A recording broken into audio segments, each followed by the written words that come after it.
अस्सलाम वालेकुम dear students, मैं हूं जुनेद आसिफ और हम स्टडी कर रहे हैं नेसेसिटीज ऑफ सेक्सुअल रिप्रोडक्शन, जिसमें हम गैमेटोजेनेसिस को स्टडी कर रहे हैं। और गैमेटोजेनेसिस में पहली वीडियो में मैं स्पर्मेटोजेनेसिस डिस्कस कर चुका हूं, यानी कि मेल में किस तरह से गैमेट फॉर्मेशन होती है, ये हम स्टडी कर चुके हैं। तो अब हम स्टडी करेंगे कि फीमेल में किस तरह से गैमेट फॉर्मेशन होती है।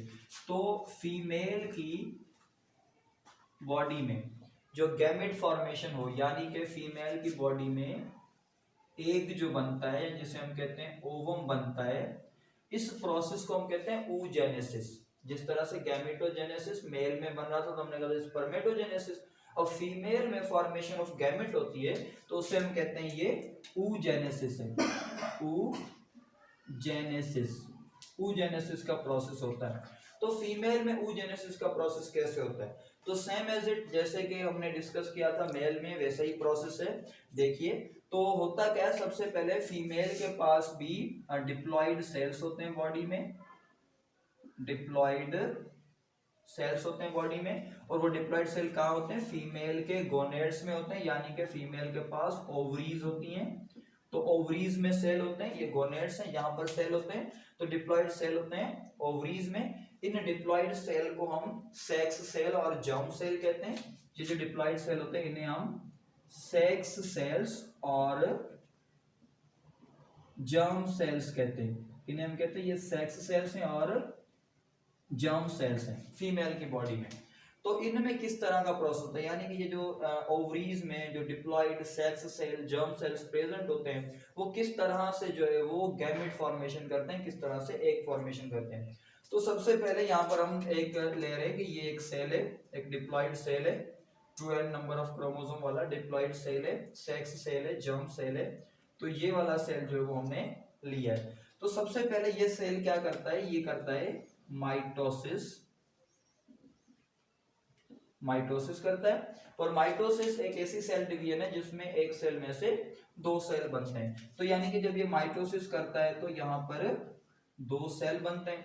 अब ये कौन सा सेल है? ये है स्पर्म सेल और जर्म सेल, जिसमें जब माइटोसिस होती है तो दो सेल बन रहे हैं और इसे हम कहते हैं oogonia। जो सेल बन रहा है इसे हम कहते हैं oogonia। तो ये वाला सेल जो बना है दैट इज कॉल्ड oogonia।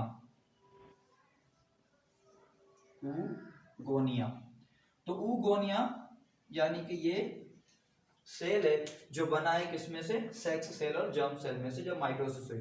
तो oogonia जब डिवाइड होगा अगेन ये माइटोसिस करेगा, यानी कि इसमें भी माइटोसिस होगी, इसमें भी माइटोसिस होगी, इन दोनों में फिर से माइटोसिस का प्रोसेस होगा। जब माइटोसिस का प्रोसेस होगा तो इस oogonia में से भी दो सेल बनेंगे और इस oogonia में से भी दो सेल बनेंगे। तो सेक्स सेल में से माइटोसिस हुई, बना oogonia, और oogonia में माइटोसिस होगी, बन जाता है प्राइमरी oocyte। तो यहां पर जो सेल बना है इसे हम कहते हैं प्राइमरी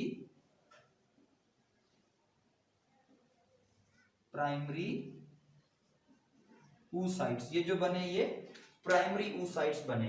अब ये जो प्राइमरी oocyte है, अब यहां तक माइटोसिस हुई कंप्लीट। अब फर्दर ये प्रोसेस में जाएंगे। अब ये जो प्राइमरी oocyte है ये प्रोसेस में जाएगा। तो अब यहां पर हम एक सेल ले रहे हैं that is called primary oocyte। तो ये हमने एक सेल लिया है जो कि हमें मिला था, जिसे हमने कहा कि ये प्राइमरी oocyte है। तो ये प्राइमरी oocyte हमने लिया है। अब यहां से प्रोसेस मियोसिस का स्टार्ट होगा, यानी कि जो प्राइमरी oocyte है ये सबसे पहले मियोसिस करेगा। इसमें जो सेल डिवीजन होगी वो होगी मियोसिस, और इस मियोसिस को हम कहेंगे मियोसिस 1 होगी। और मियोसिस 1 में दो सेल बनेंगे, लेकिन यहां पर डिफरेंस ये कि एक सेल लार्ज बनेगा और जो दूसरा होगा वो स्मॉल बनेगा। एक लार्ज सेल बनेगा, दूसरा स्मॉल सेल बनेगा। तो जो लार्ज सेल बनेगा उसे हम कहेंगे ये है सेकेंडरी oocyte।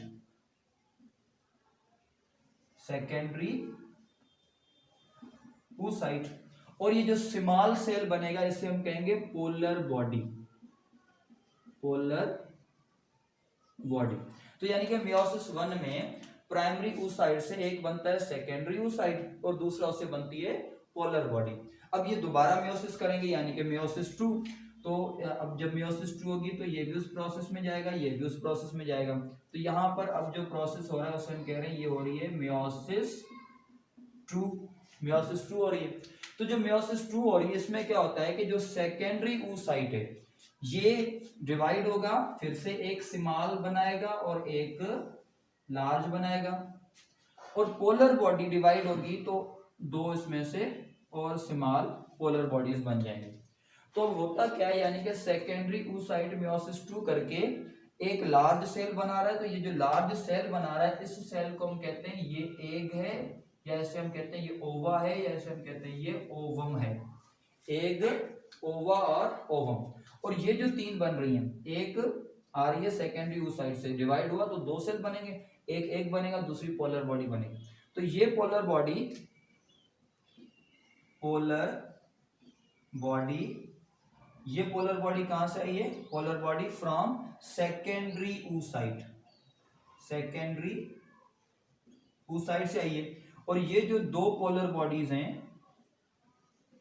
पोलर बॉडीज हैं, ये कहां से आई हैं? ये पिछली पोलर बॉडी से आई हैं। तो अब यहां पर टोटल हमारे पास तीन पोलर बॉडीज बन जाती हैं, जो नॉन फंक्शनल हो जाती हैं, डिसइंटीग्रेट हो जाती हैं, खत्म हो जाती हैं, और एक एग बन जाता है जो कि फीमेल के पास मैच्योर होता है और जो कि फर्टिलाइजेशन के लिए, मैटिंग के बाद फर्टिलाइजेशन के लिए रेडी होता है। तो ये वो कंप्लीट प्रोसेस है जिसमें एग फॉर्मेशन हो रही है, और फीमेल्स के अंदर जो oogenesis का प्रोसेस होता है इसको कंप्लीट होने के लिए 1 मंथ चाहिए होता है। तो यानी कि 1 मंथ चाहिए होता है किसको? oogenesis को कंप्लीट होने के लिए। तो ये प्रोसेस है। पिछली वीडियो में हमने स्पर्मेटोजेनेसिस डिस्कस किया था, यहाँ पर oogenesis डिस्कस किया, और ये हमारा कंप्लीट गैमेटोजेनेसिस